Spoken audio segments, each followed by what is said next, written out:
Hey guys, welcome back to my channel. Long time no see. It's been since Monday and it's Saturday. Sorry about that. If you saw the video about how to do the 10 into a journal, my husband was back in the ICU. He was very, very sick and we have this ongoing infection.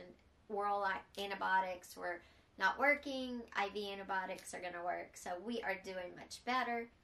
I just wanted to come on and give you a new video. I have been playing up at the hospital because I can't just sit, just who I am. So I took a little bag and have been just kind of messing with stuff, you know, making some clusters, putting some journals together, but not really decorating, more like folding my papers, creating signatures without decorating them.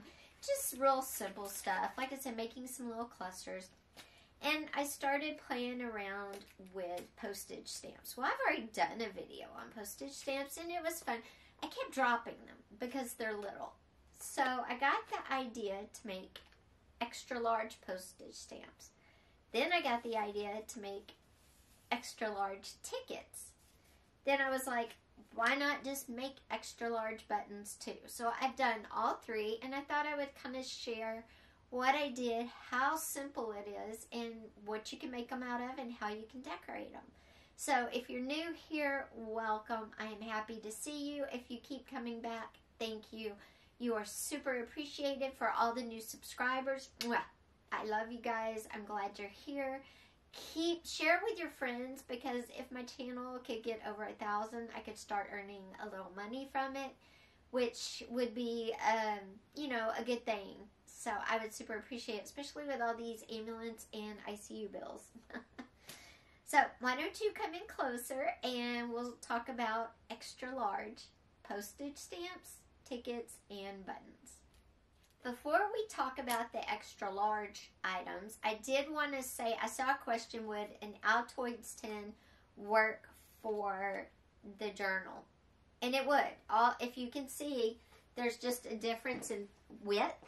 As you can see, the Altoid 10 is taller, but the Secrets 10 is wider.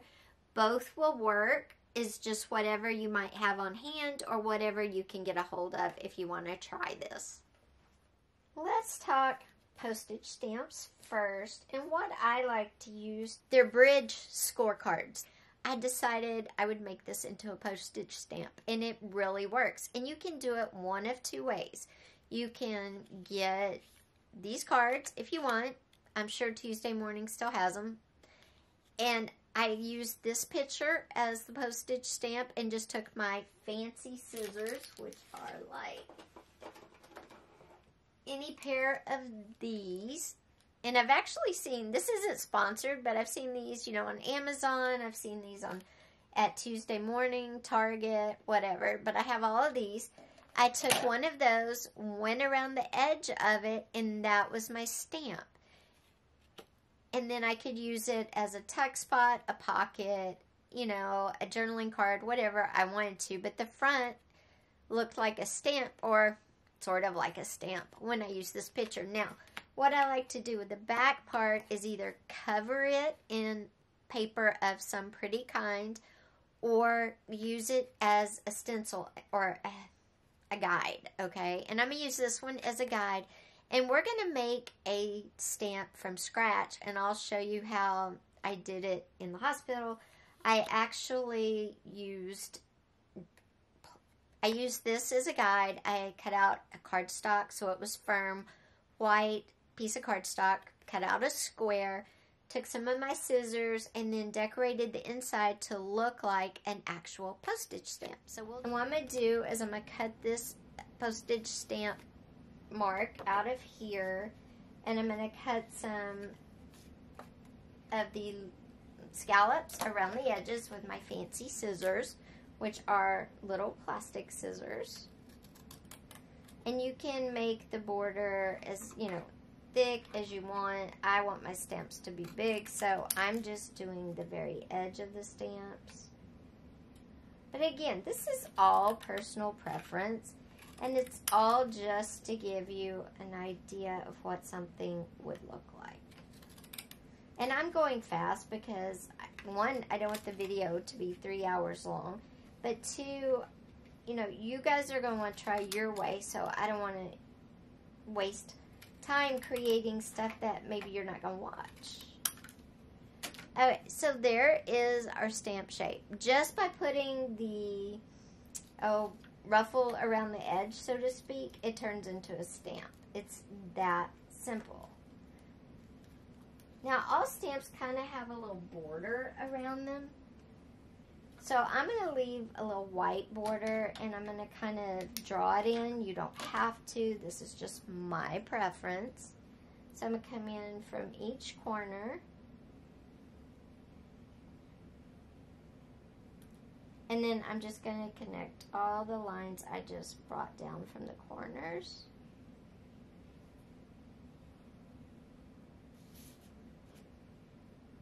And that just makes the center kind of pop more. Okay, that's simple. You're just making a frame. And then I want to use some of these bugs.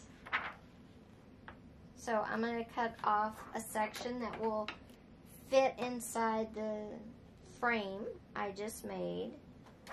And then I'm going to put that inside the frame like that. Very happy, very cute. But I think it needs something, and to me, that looks like a water bug. So I'm going to add a little color in. Not a lot. I don't want to overpower it, but I want to add in just a little bit of color.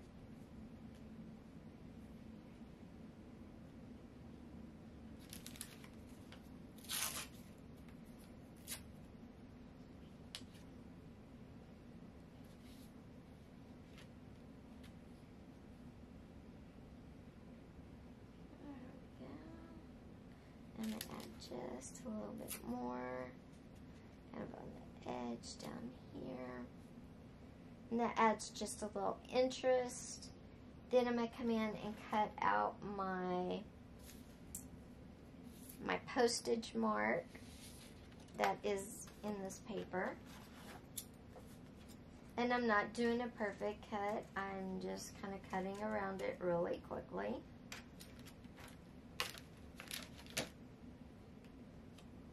And I'm going to put this on top of my bug print. I'm going to put down here because a lot of times the mark is off to the bottom corner.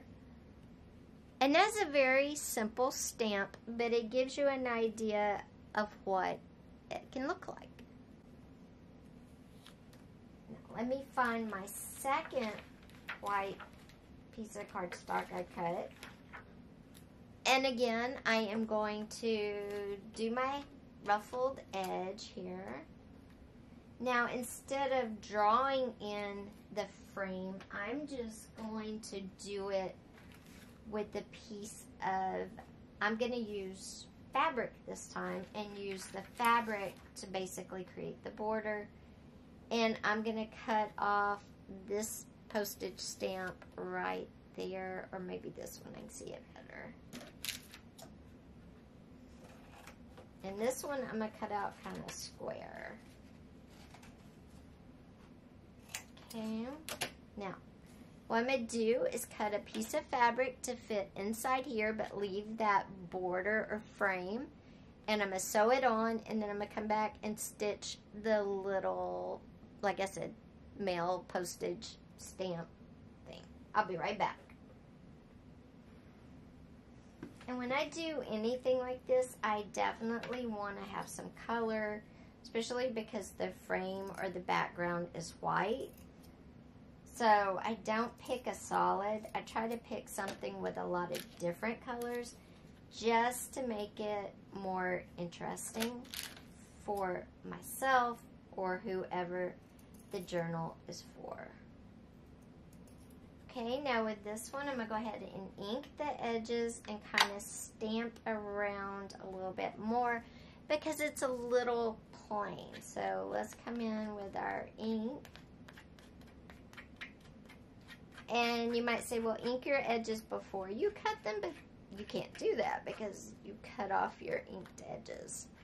So you kind of have to do this the best you can. If you have one of those little ink tabs, you know, use that for sure. I don't know where mine went, but anyway. Okay, that helps some. Now let's come in with a little stamping overall. If you get a chance, it's on Prime. That's where I saw it, but I'm sure it's probably on an on-demand thing or something. It's a funny, funny movie. I laughed super hard. And you should check out The Lost City with Sandra Bullock and Tatum Channing. And then I've got my little word and music stamps here. I'm just going to use the words. Because, you know, sometimes you get letters and they're stamped up like all over the place. And all I'm going to do is come in and stamp. And you can use different colored inks than the one you, you know, you highlight with or edge with, whatever you want to do. I'm really not trying to get the words to show just so much as add a little depth. And there we go. There is our really cool postage stamp with our marking. You can put it any way you want to. It's totally up to you, but this is using fabric. Okay, and here's this one we did with the vellum or acetate that was already printed on. We put a little painted paper behind it and then our postage stamp. I think they're cute. That gives you some different ways to make large postage stamps. You can make them even bigger than this, but these could be a tuck spot. They could be a pocket. They could be a journaling card. These can be whatever you want them to be. You could make a bunch and trade them. Same with the large ticket we're going to do and the large buttons. You could make them to swap. Okay guys, we've got this done. It's dry. We've drawn around to make it look like our small tickets. Now I thought it would be fun to add some more dimension to it. See, here's our small tickets. They're plain. But we want our big ticket to have a little more personality. So what I thought it would be fun to do is to take some rub-ons and add some texture to our oversized extra large ticket. And I don't ever use the whole word. I just use bits and pieces because I like the effect it gives. You can use a popsicle stick to do rub-ons. You can use your bone folder, which is what I'm using now.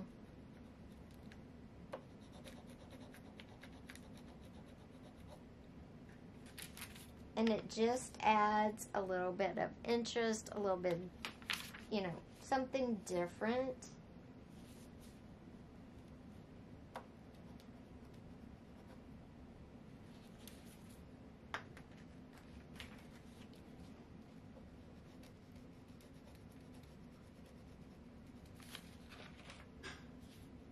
Okay, and you could stop here. You could come in with some stamping if you wanted to in a different color. So let's get our stamps out that we used in the first, let's get our stamps out that we used with the postage stamp. And now I'm going to get the music one out. And I'm going to use the brown, which is Tim Holtz tea dye. It's kind of dry, but we'll see if we can get it enough to... And again, I don't want to see music notes necessarily. I just want the texture for the background to kind of be there. And don't forget to, you know, text up in your numbers if you wrote numbers, or words if you wrote admit one, because it just adds interest. And there we got to ink the edges too. Inking the edges on the big ones just helps them pop because they are so big. And if you don't, they just look kind of lost. And I'm using the tea stain because it's different than all the black that I used. And it kind of warms it up. Since the seafoam is a cool color and the black is a cool color. So I just want to give it a little more depth, a little more interest, and that's what rubbing this on. Plus I'm kind of just rubbing the stamp on there on the front anyway. just kind of give it some age. Make it look like maybe it's been stepped on. And there is our extra large ticket. For the second ticket, all we're going to do is, this is off of a fake plant. It's just a leaf. Another die cut. The words from the die cut we cut previously. And we're going to put a little bow at the bottom of our flowers. And that is another way you can decorate one of these. And it says, feather your nest. So let's get it all taped down. And here is another example of how you can do a ticket. Okay, so buttons don't have to be like buttons you wear on your clothes, okay? They can be, these are decoupage, they can be colors, they can be embossed. You could embroidery or stitch around them. You can do whatever you want to make your buttons you. And one thing I want to do is on some of my buttons, it has like the big section and then it has like a little section in the center, like a smaller circle. So all I want to do is put a smaller circle inside this button. But I think first I'm going to cover it in a paper.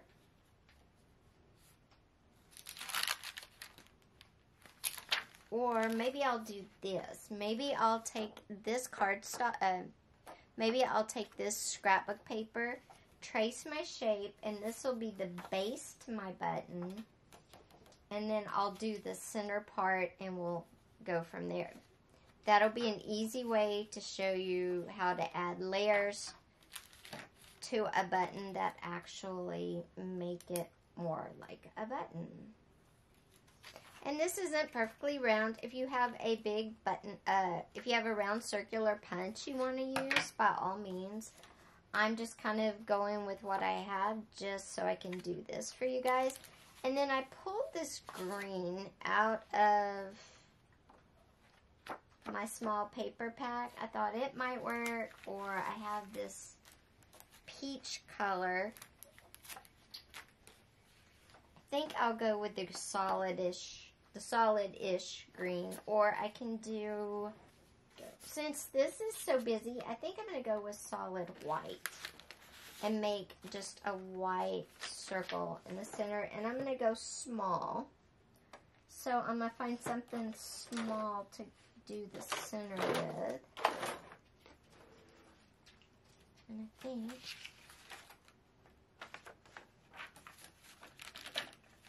I'm going to use this clip-on earring, even though it's not perfectly round. I'm going to use it to create a small circular shape. And I'm just going to use my copy paper here. So guys, I watched the funniest movie, and it's not like there's no nudity or anything, but it is hilarious. It's from 2020, but I just watched it because I am very slow in watching new movies. Unless, I'll be honest, it was like the Top Gun sequel, because that was like when I was in my 20s and Tom Cruise was such a fox, you know. But most movies I don't watch for a while. Anyway, this one came out and it's got, okay, so there's our smaller circle. Oh, battery time. You could have inked this one in the center if you do the layered look. That looks really good. It's totally up to you. I just wanted to give you the idea that you could layer these. You can also run them through if you have an embossing tool. You could emboss them. That would look cool. These are already inked. Again, these are the decoupaged. And then this one's beautiful, but it needs a pop. And I think we're going to stamp this one too. And I'll just, again, you'll see how much the stamp adds to the buttons.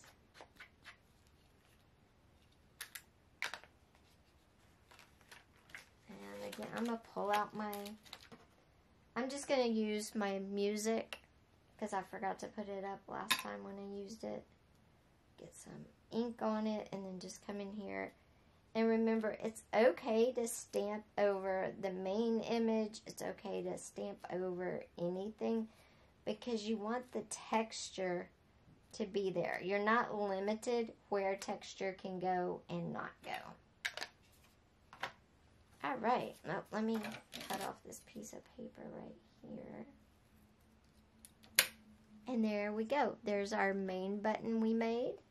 And then here is our one made out of scrapbook paper, just so you could see what a layered button would look like. And then our two decoupaged ones. All of this, our button, our stamps, our tags will be at the end. So guys, I hope you enjoyed this video about the extra large postage stamps, tickets, and buttons. It was a lot of fun to make, and I hope that the inspiration I got in the ICU when my husband was in there inspires you, because I know I was so stressed, and creating while I was there was a little difficult. When this idea hit me, I knew I had to share it with you guys. If you could, please give this video a thumbs up. Also, don't forget to hit that subscribe button and that little bell so you'll know when new videos post. Our next video is how to pack a craft bag for your summertime travels. That's a good one, guys. You don't want to miss it. And I will see you on Monday, because that's when that will post. Take care. Don't forget to go check out the movie if you want just a good belly laugh, because that's what it was. Bye.